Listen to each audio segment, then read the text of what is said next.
네, 매주 수요일 찾아오는 다크한 남자 주간 사건 사고 소식 알아보는 베프의 쪽 시간이죠.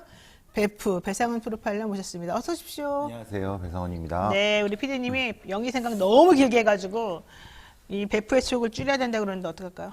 줄이면 줄이죠. 노영이가 메인인데. 안 됩니다. 왜요? 베프를 5분 늘려야 됩니다. 지금 그러고 얘기를 하고 계십니다. 내가 베프 줄이면 되지 내가 그랬더니 안 됩니다. 베프를 어떻게 줄입니까? 이래서 다른 날보다 베프를 훨씬 더 길게 하는 걸로 합의를 봤습니다.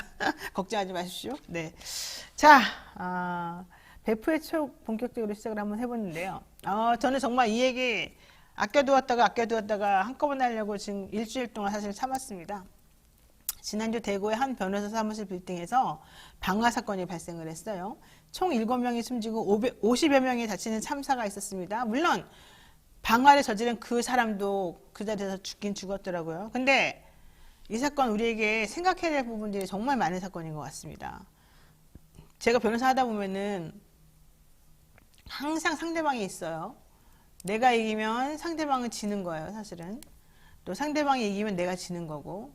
누군가는 행복하고 누군가는 짜증나고 또 뭐 최악의 경우는 둘 다 지는 경우도 있어요. 사실 하나만한 사건도 있고.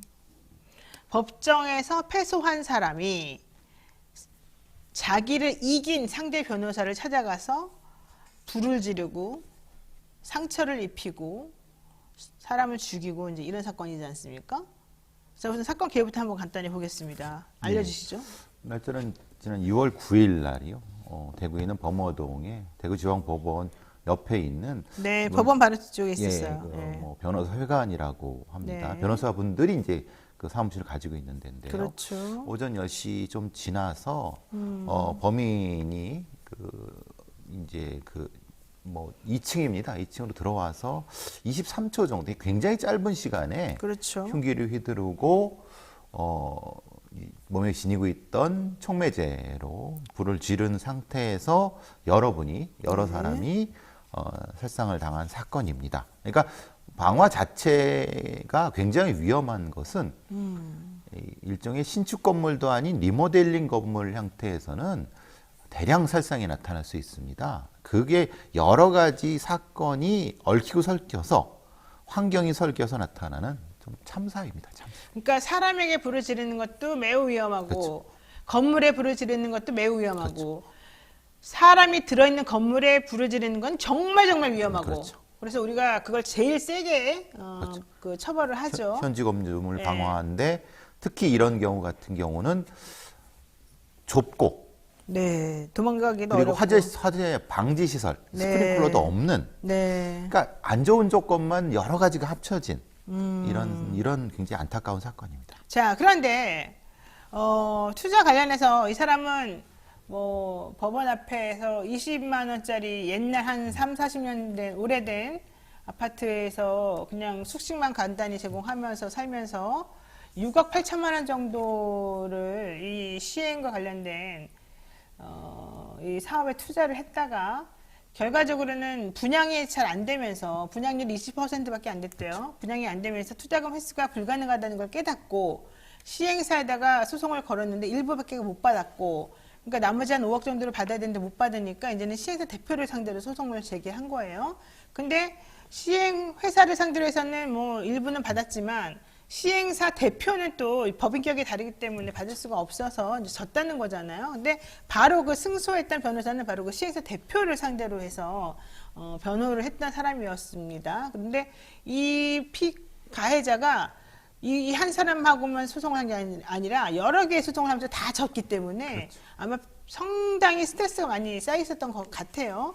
그래서 그 전부터 계속해서 그 변호사 사무실에 연락도 하고 화도 내고 협박도 하고 했다가 결국 이날 터졌던 것 같아요. 예, 사건 자체가 네. 좀 복잡한 것 같지만 되게 간단합니다. 네. 민간 개발에 상당히 그 어떤 취약한 영역에 대한 부분입니다. 말하자면 대구에 있는 신천시장의 재개발 건 때문에 벌어진 소송들입니다. 시장을 밀고 거기에 예, 예. 지상복합을 짓기로 했다가 했는데 거죠. 문제는 이 가해자 범인은 어떤 거냐면 일종의 건설사의 직원이었습니다. 그러니까 그런 건설하는 그 직원이었는데 어떻게 이제 투자를 하게 됐냐면 네. 어떤 이런 형태의 재개발에는 대행사가 존재합니다. 대행사 네. 전에는 조합이 있겠죠. 그렇죠. 근데 이게 사업성이 불투명한 상태에서 이런 형태가 진행될 때 네. 민간의 자본을 끌어들이게 됩니다. 근데 그 자본을 끌어들이는 과정에서 개인이 투자하게 되고 그것에 대한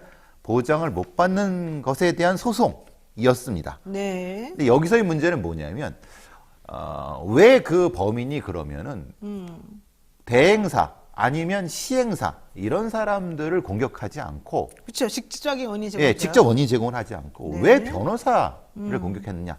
그래서 이 사건의 기본적인 틀이라고 하는 일종의 저는 이제 권위살인이라고 보는데 일종의 사회적 시스템에 대한 대행자. 변호사는 사회적 시스템에 대한 대행자죠. 그 대신해서 그냥 그렇죠. 싸워주는 사람. 사실 근데 그 사람한테 책임이 있는 건 아닙니다. 그렇죠. 근데 문제는 법정에서 그 변호사는 네. 누구를 공격했냐면은 이 당사자를 공격한다는 거예요. 네. 그러니까 그건 당연히 변호사가 할 일이 있지만은 이 당사자의 입장에서는 그 공격적 언어가 심리적으로 계속 쌓여간다는 겁니다. 그러니까 이게 어떻게 보면 되게 이 민주주의 사회에서 이 어떤 사법 체계를 대행한다고 하는 민간의 사법 체계를 대행한다고 하는 변호사의 숙명이기도 하지만 그래서 이제 변호사에 대한 보호 체계라든가 아니면은 이런 형태의 시스템에 대한 부분 그리고 당사자에 대한 보호 이런 것도 같이 고민해야 되는 매우 복합적인 사건입니다. 이게. 그러니까 이게 여러분이 이제 그 사건 구조 보면은 변호사가 있고 이제 민사 사건을 말하는 거예요. 그렇죠. 변호사가 있고 이쪽 변호사가 있고 판사가 있어요. 그러면 사실 우리는 변호사끼리 얘기하지 않아요.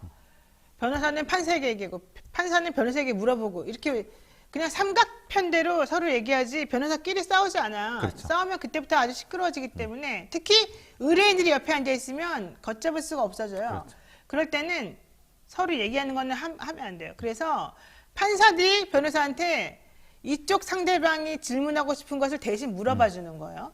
그러면 이쪽 변호사가 대답을 뭐라 하잖아요. 그럼 그 말을 들으면서 이 상대방 의뢰인은 저 사람이 저렇게 말해? 넌 뻔뻔하다라고 속으로 이제 그렇죠. 화를 내는 그냥 상황이 되는 거죠. 근데 이제 그렇게 하면서 그냥 넘어가거나 자기 쪽 변호사가 저 상대방 변호사의 말을 잘 재치게 받아쳐주거나 이제 이러면은 대신해서 말을 잘해주고 카타르시스를 느끼니까 그렇게 화가 안 날 텐데 내 변호사는 바보같이 말하고 저쪽 변호사는 너무 얄밉게 말을 잘해가지고 이긴 것처럼 느껴지고 그렇죠. 이러면 이제 그때부터 이제 걷잡을 수 없이 화가 많이 나는 거예요. 그때 누구한테 화가 나느냐? 자기 바보 같은 자기 변호사한테 화가 나는 게 아니라 자기의 행위를 공격했던 상대방 변호사한테 화가 나는 겁니다. 자기를 제대로 방어 못하는 변호사도 화를 내지만 그 사람은 무능력해서 그러다고 치고 어쨌든 그래도 나를 위해서 해준 사람이니까 그냥 화가 좀 덜 나지. 그렇죠.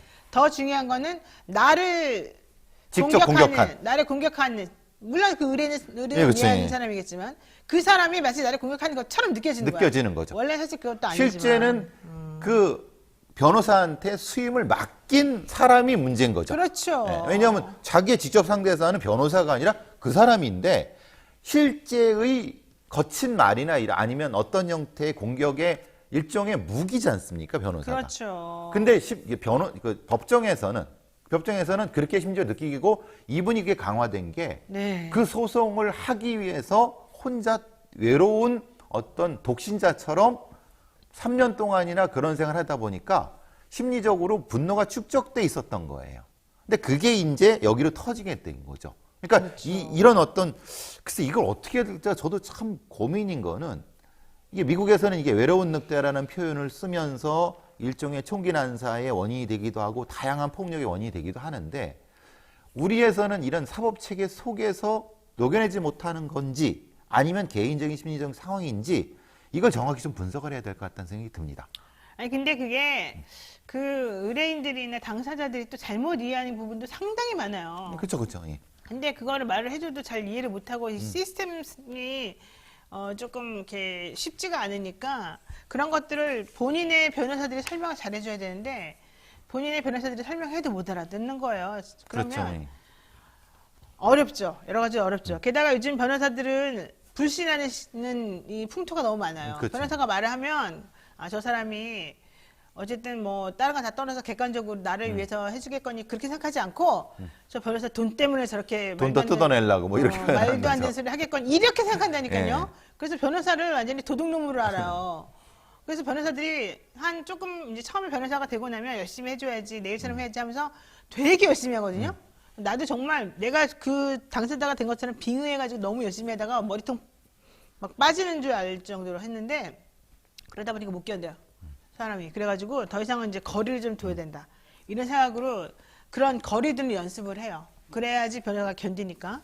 그런데 그렇다 하더라도 결국에는 내가 그 당사자가 되는 순간 이런 일이 항상 벌어지더라고요. 그렇죠. 자, 그런데 이 사건으로 다시 돌아와서 이 사건 같은 경우에는 이제 이미 이제 1심에서 끝났고 2심이 이제 진행 중이었단 말이죠. 근데 항소심을 앞두고서는 좀 항소심 결과 기다려봐도 될 것 같은데. 이분한테는 근데 항소심 결과가 중요한 것 같지 않습니까? 그치, 바로 그거죠. 예, 예. 뒤집어질 것 같지도 않고. 앉지도 않고 이겨봤자 사실은 받을 수 있는 뭐 돈도 없는 거예요, 사실. 없다는 것을 1심을 통해서 깨닫게 되면서 그렇죠. 어느 정도까지는 결심을 하지 않았을까? 스스로도 그때는 선택할 걱정을 하지 않았을까? 그러니까 이분한테는 사실은 이 단계에 들어가면은 재판에 대한 이기는 거의 의미가 없어지고 자신의 분노를 표출하는 방법과 목적에 대한 것밖에 나타나지 그래요, 않습니다. 맞아요.